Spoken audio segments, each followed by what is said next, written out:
How can you keep your liver healthy? That is what we are going to discuss today.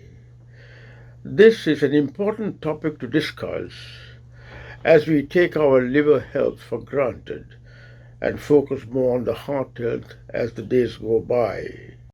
Liver is an immense factory, essential organ that has many functions in the body, including making proteins and blood clotting factors, manufacturing triglycerides and cholesterol, glycogen synthesis, bile production, and many others.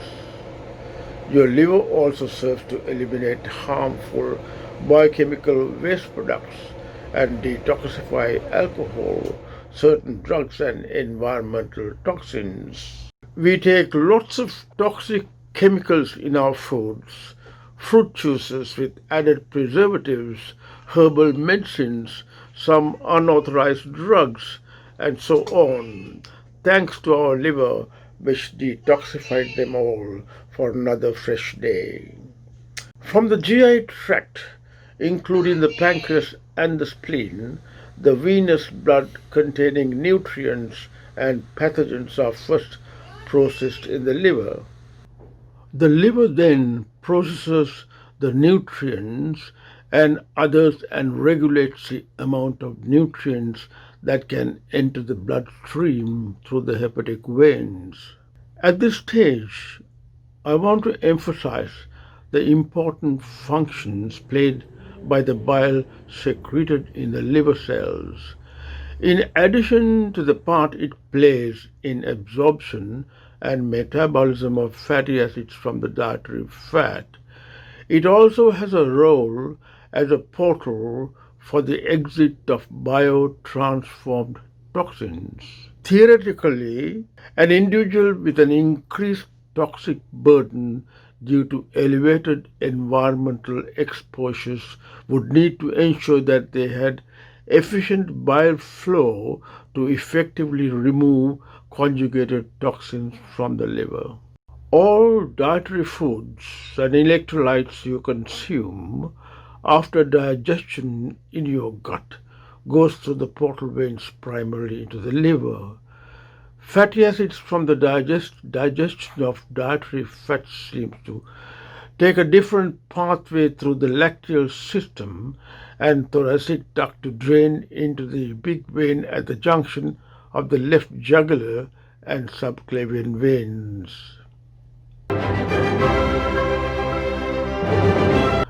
Our discussion today is more on foods that have a beneficial effect and others that have a bad effect on the health and functions of the liver.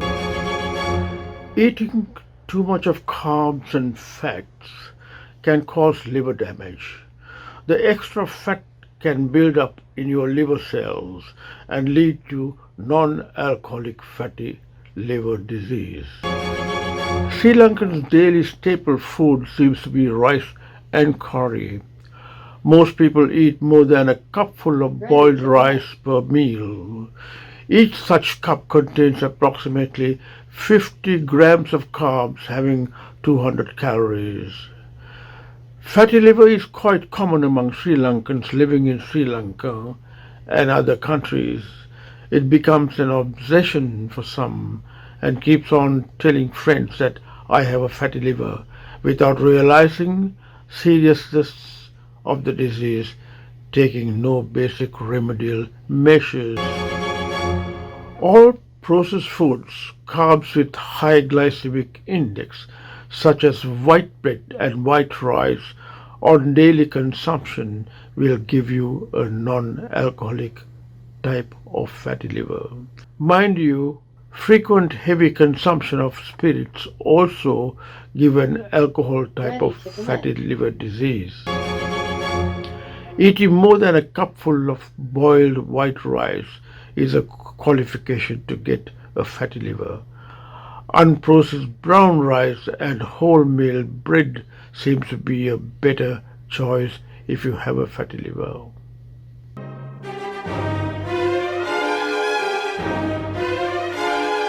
Fruits we must eat daily for high fiber content, antioxidants, and vitamins. But if you have a fatty liver, you need to restrict eating fruits, naturally derived sugars, as in fruit juices and honey. Corn syrup seems to be one of the worst culprits for fatty liver. Fructose in corn syrup can only be metabolized in the liver, but daily excessive consumption of such sugar derivatives tends to accumulate in the liver as fructose. The liver uses fructose in corn syrup added by the manufacturers to many food items, and the label, of course, boasts that there is no added sugar. The liver stores fructose and makes fat, and that fat tends to build up in the liver cells. Studies have shown that sugar can be as damaging to the liver as alcohol, even if you're not overweight. This is one more reason to limit foods with added sugars such as sodas, pastries, and candy. In Sri Lanka, especially in the main cities, there are convenient pastry shops everywhere, especially near schools. Most children traveling from far in vans without home cooked breakfast dart into these pastry shops for a quick meal. Even for lunch, they eat these foods before traveling back home, which may take hours.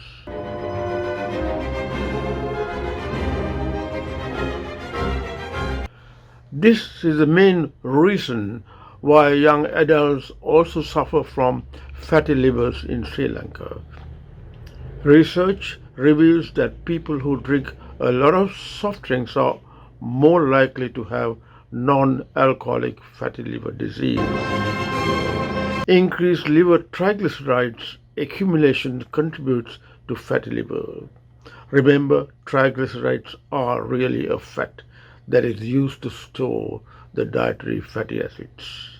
Regular soft drinks have high fructose corn syrup, which contains basic sugar building blocks, fructose 55% and glucose 45%. Soft drinks are the leading sources of added sugar worldwide and have been linked to obesity, diabetes, and metabolic syndrome, in addition to non-alcoholic fatty liver disease. Non-alcoholic fatty liver disease is a common clinical condition associated with metabolic syndrome.